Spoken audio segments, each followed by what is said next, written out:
President Trump is about to take his economic message on the road. He'll visit a critical swing district in eastern Pennsylvania today as he celebrates the state of the economy. He said this in an interview with Politico. I do want to talk about the economy, sir, here at home, and I wonder what grade you would give your A+. economy. A+. Yeah, A+, plus. But many Americans strongly disagree. A recent CBS News YouGov poll found 60% believe the president makes things sound better than they really are when it comes to prices and inflation. 27% said he's right on point. 13% feel he paints a gloomier economic picture than what's really happening. Let's go to CNN senior White House reporter Kevin Liptak right now. Kevin, is this the message people in Pennsylvania can expect to hear today from the president? Yeah, and this is really an opportunity for the president to road test that economic message and his claims that he's bringing prices down. This event itself has become something of a rarity for the president. You know, we really haven't seen him go out for a campaign rally style event speaking to his supporters about his agenda since April. And many of his allies have felt that that was just too long, that it signaled a lack of focus and attention on the people and the issues that brought him to the White House in the first place. And so that will be sort of his mission when he is up in the Poconos today. Now, whether the president delivers the message that many Republicans want him to deliver, I think is a second question. You know, the president has spent the last several weeks really downplaying this idea of affordability, calling it a con job, calling it a hoax. And so it remains an open question of whether he will be able to sort of convince some of these people that he's speaking to in eastern Pennsylvania that he's doing everything he can on the economy. I want you to listen to more of what the president said in that Politico interview about this very topic. It's been 10 months. It's amazing what we've done. If you think of gasoline a gallon, they had it at $4.50, almost $5. You go to some of the states, you had it at $6. We hit 3 states 2 days ago, $1.99 a gallon. When that happens, everything comes down. Now, recent political experience has shown that it can be quite difficult to convince Americans that the economy is doing better than they feel. President Biden tried that and it didn't really work. This district that the president is heading to is a critical swing district. Joe Biden won it in 2020. Trump won it in 2024. The freshman Republican representative there, Rob Bresnahan, is a top target for Democrats in next year's midterm elections. And polls, even in Pennsylvania, show that voters really don't find that the president's handling of the economy has been top-notch. A survey from Quinnipiac showed that those who found that this economy was doing either not so good or poor was 52%. Those who said it was good or excellent, it was at 46%. And so how the president messages this today, I think, will be important to watch. His advisors say that this will be the first of many domestic trips talking about the economy coming up as the midterm elections start to get underway. With us now, CNN political commentators Paul Begala and David Urban. David, you know, the president heading to Pennsylvania, your home turf today, to deliver this message on affordability that White House advisors desperately want him to be on message about, is saying the economy is A+++++ on message for that? Listen, I think the president needs to have an I feel your pain moment today. A+++++. Listen, the economy is, you know, it's doing better.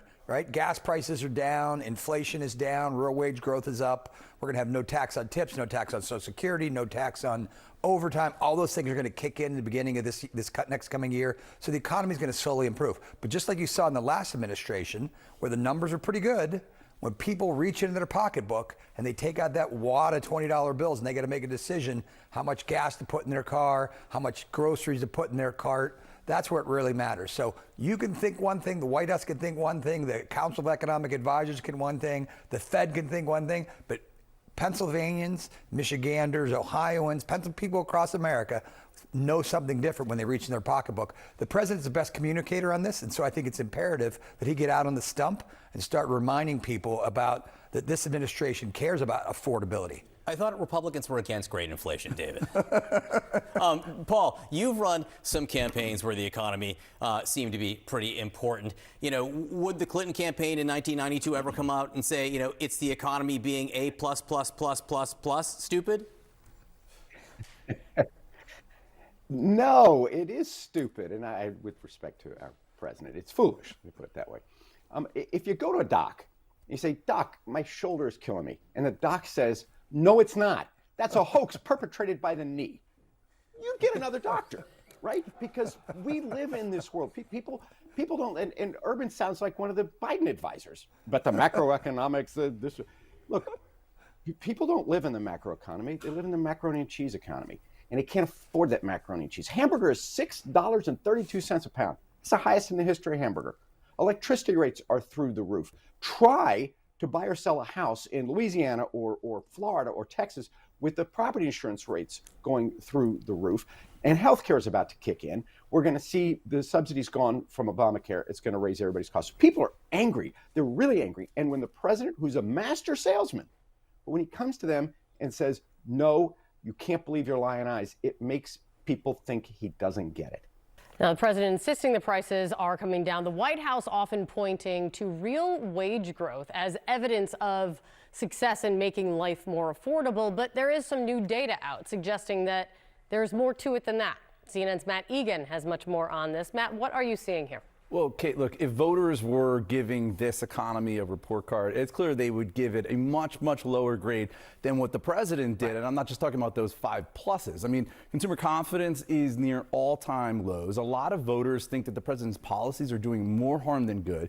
Look at this Gallup poll from earlier in November. Just 27% of adults say that the economy is getting better. That's down from 31% in October, the lowest reading since July 2024 under former President Biden. Far more say it's getting worse. And part of that is because of the cost of living, right? You mentioned wage growth. So in the most recent jobs report, that's from September, we can see the blue line, that's wages. They are going up at a faster pace than the red line, which is inflation.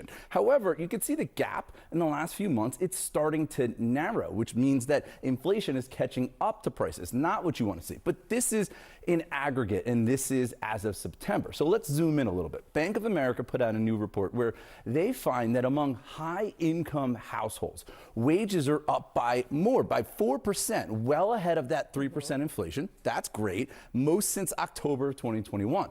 But unfortunately, that's just for high-income earners, right? When you look at middle-income households, wage growth is much, much softer. It's just 2.3%. That's the middle bar here. That's actually trailing inflation, which is on the left. That's not great at all. And look at this. Low income wages are up just 1.4% as of November. That is less than half the pace of inflation. Yeah, so this means life is not more affordable. No, exactly. That's right. It means that life is not more affordable. And no wonder why a lot of people feel like they can't catch up. They literally can't, according to this research, at least. Bank of America economist Joe Wadford, I think he summed it up best. He said low income and high income households are often living in 2 different worlds and experiencing 2 different economies. And so, Kate, it's hard to square all of that with this idea that the economy is an A+++.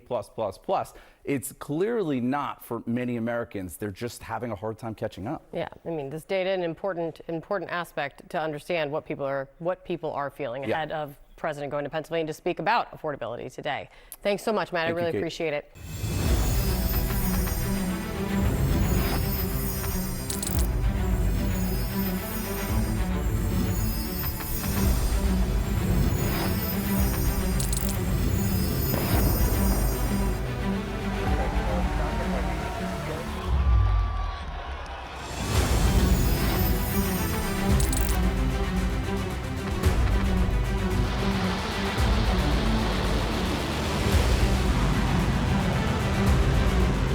Fighting so long and so hard that they don't know what the they're doing.